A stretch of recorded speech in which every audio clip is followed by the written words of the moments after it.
ಎಲ್ಲರಿಗೂ ನಮಸ್ಕಾರಗಳು. ಕ್ರಿಯೇಟಿವ್ ಭವ್ಯ ಚಾನಲ್ಗೆ ನಿಮ್ಮೆಲ್ಲರಿಗೂ ಸ್ವಾಗತ ಸುಸ್ವಾಗತ. ಸೊ ನಿಮಗೋಸ್ಕರ ಇವತ್ತು ಒಳ್ಳೆಯ ಒಂದು ಮೋಟಿವೇಶನ್ ಆದರೂ ಅಂದ್ಕೋಬೋದು, ಇನ್ಸ್ಪೈರಿಂಗ್ ಆದರೂ ಅಂದ್ಕೊಳ್ಬೋದು. ತುಂಬ ಒಳ್ಳೆಯ ಕಂಟೆಂಟ್ ನನ್ನ ಪ್ರಕಾರ. ಸೊ ಐ ಥಿಂಕ್ ಎಲ್ಲರೂ ಇದನ್ನು ಲಾಸ್ಟ್ನವರೆಗೂ ನೋಡಬೇಕು. ಸೊ ಆವಾಗ ನಿಮಗೆ ಏನರ ಬಗ್ಗೆ ಮಾತಾಡ್ತಾ ಇದ್ದೀನಿ ಅಂತ ಗೊತ್ತಾಗುತ್ತೆ. So are you ready to watch? Yes. ಇನ್ನೂ ಈ ಥರ ಕಂಟೆಂಟ್ಸ್ ನಿಮಗೆ ಬೇಕಂದರೆ ದಯಮಾಡಿ ಯಾರೆಲ್ಲ ನನ್ನ ಚಾನಲ್ನ ಸಬ್ಸ್ಕ್ರೈಬ್ ಮಾಡಿಲ್ಲ ಸಬ್ಸ್ಕ್ರೈಬ್ ಮಾಡಿ, ನಿಮ್ಗೆ ಇಷ್ಟ ಆದರೆ ಲೈಕ್ ಮಾಡಿ. ಹಾಗೂ ಇಲ್ಲ ಇನ್ನೂ ಹೆಚ್ಚಿನ ಜನಕ್ಕೆ ಈ ಮಾಹಿತಿ ಹೋಗಬೇಕಂದ್ರೆ ನಿಮ್ಮ ಫ್ರೆಂಡ್ಸ್ ಆ್ಯಂಡ್ ಫ್ಯಾಮಿಲೀಸ್ ಕೂಡ ಶೇರ್ ಮಾಡಿ.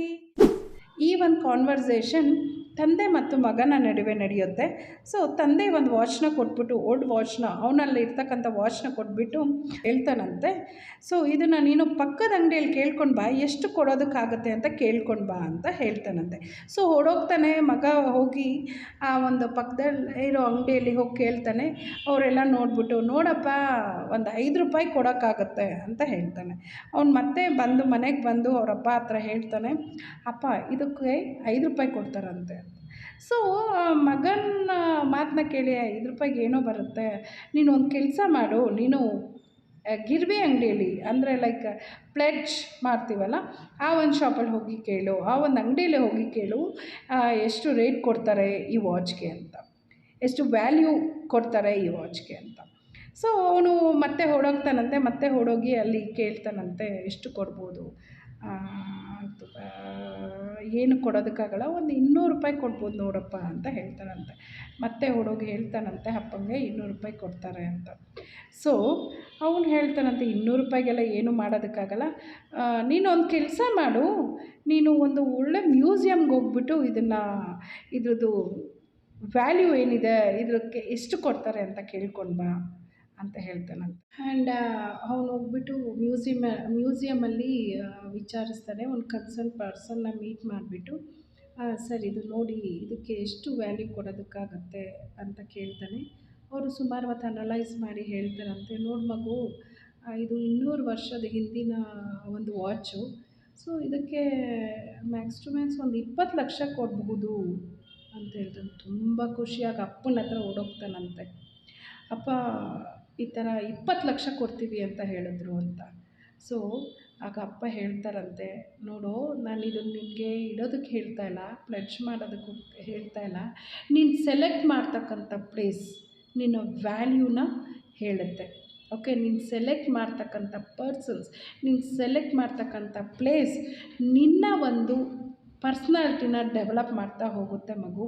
ಸೊ ಇದರಿಂದ ನಿಮ್ಗೆ ಏನು ಅರ್ಥ ಮಾಡ್ಕೋಬೇಕು ಅಂದರೆ, ನೀನು ಎಲ್ಲಿ ಹೋಗ್ತೀಯ, ಯಾರ ಜೊತೆ ಹೋಗ್ತೀಯ ಅನ್ನೋದು ತುಂಬ ಇಂಪಾರ್ಟೆಂಟ್ ಆಗುತ್ತೆ. ನೀನು ಯಾರ ಜೊತೆ ಸೇರ್ತೀಯ ಅನ್ನೋದು ತುಂಬ ಇಂಪಾರ್ಟೆಂಟ್ ಆಗುತ್ತೆ.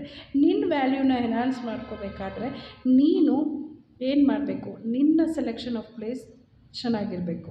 ಆ್ಯಂಡ್ ಯಾವಾಗಲೂ ಹೇಳ್ತಾರಲ್ಲ, ನೀವು 10 ಸಕ್ಸಸ್ಫುಲ್ ಪೀಪಲ್ ಜೊತೆ ಇದ್ದರೆ ನೀವು 11th ಅವ್ರು ಆಗ್ತೀರಾ. ಅದೇ ರೀತಿ 10 ಫೇಲ್ಯೂರ್ಸ್ ಜೊತೆ ಇದ್ದರೆ ನೀವು ಸಕ್ಸಸ್ ಆಗಿದ್ದರೂ 11th ಫೇಲ್ಯೂರ್ ನೀವೇ ಆಗಿರ್ತೀರ. ಸೊ ಐ ಥಿಂಕ್ ಈ ಒಂದು ಕಂಟೆಂಟ್ ಆರ್ ದಿಸ್ ಮೋಟಿವೇಶನ್ ತುಂಬ ಜನದ ಲೈಫು ಬದಲು ಮಾಡುತ್ತೆ ಅಂತ ಅಂದ್ಕೊಂಡಿದ್ದೀನಿ. ಆ್ಯಂಡ್ ಪ್ಲೀಸ್ ಯಾರು ಇದನ್ನು ಇಗ್ನೋರ್ ಮಾಡಬೇಡಿ.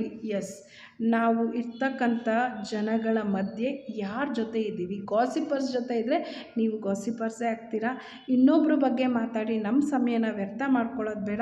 ನಾನು ಹೇಳೋದಿಷ್ಟೇ, ನಮ್ಗೆ ಯಾರು ಏನೇ ಕಮೆಂಟ್ ಪಾಸ್ ಮಾಡಲಿ, ಯಾರು ಏನೇ ನಮ್ಮ ಹಿಂದೆ ಮಾತಾಡ್ಕೊಳ್ಳಿ, ನಮಗೆ ಅದ್ರ ಬಗ್ಗೆ ಗಮನ ಇದ್ದಾಗ ನಾವು ಅದ್ರ ಬಗ್ಗೆನೇ ಫೋಕಸ್ ಮಾಡ್ತೀವಿ ಹೊರತು ನಮ್ಮ ಒಂದು ಅಪ್ಲಿಫ್ಟ್ಮೆಂಟ್ ಬಗ್ಗೆ ಯಾವತ್ತೂ ಫೋಕಸ್ ಮಾಡೋದಿಲ್ಲ.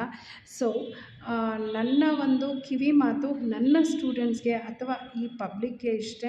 ಸೊ ನಮ್ಮ ಬಗ್ಗೆ ನಾವು ಯೋಚನೆ ಮಾಡ್ಕೊಳ್ಳೋಣ, ನಮ್ಮ ಬಗ್ಗೆ ನಾವು ಥಿಂಕ್ ಮಾಡೋಣ, ನಮ್ಮ ಅಪ್ಲಿಫ್ಟ್ಮೆಂಟ್ ಬಗ್ಗೆ ನಾವು ತುಂಬ ಫೋಕಸ್ ಮಾಡ್ತಾ ಹೋಗೋಣ. ಸೊ ಹಾಗಾಗಿ ನಾವು ಎಲ್ಲಿರಬೇಕು, ಯಾರ ಜೊತೆ ಇರಬೇಕು, ಅದು ಡಿಸೈಡ್ ಮಾಡೋ ಶಕ್ತಿ ಇರೋದು ನಿಮಗೆ ಮಾತ್ರ. ರೈಟ್? ನಿಮಗೆ ಗೊತ್ತಿರುತ್ತೆ ಯಾವುದು ರೈಟ್, ಯಾವುದು wrong, which person is good, which person is a gossiper. So select bravely. And ನೀವು ಹೋಗುವಂಥ ಪ್ಲೇಸ್ ಕೂಡ ಕರೆಕ್ಟಾಗಿರೋದನ್ನು ಚಾಯ್ಸ್ ಮಾಡ್ಕೊಳ್ಳಿ. ರೈಟ್. ಸೊ ಈ ಒಂದು ಕಂಟೆಂಟ್ ನಿಮ್ಮೆಲ್ಲರಿಗೂ ಇಷ್ಟ ಆಗುತ್ತೆ ಅಂತ ಅನ್ಕೊತೀನಿ. ನಿಮ್ಗೆ ಇಷ್ಟ ಆದರೆ ದಯಮಾಡಿ ಕಮೆಂಟ್ ಕೊಡಿ, ಆ್ಯಂಡ್ ಏನಾದರೂ ಸಜೆಷನ್ ಇದ್ದರೂ ಕೂಡ ನನ್ನ ಒಂದು comment. Okay, thank you for watching this video. Love you all.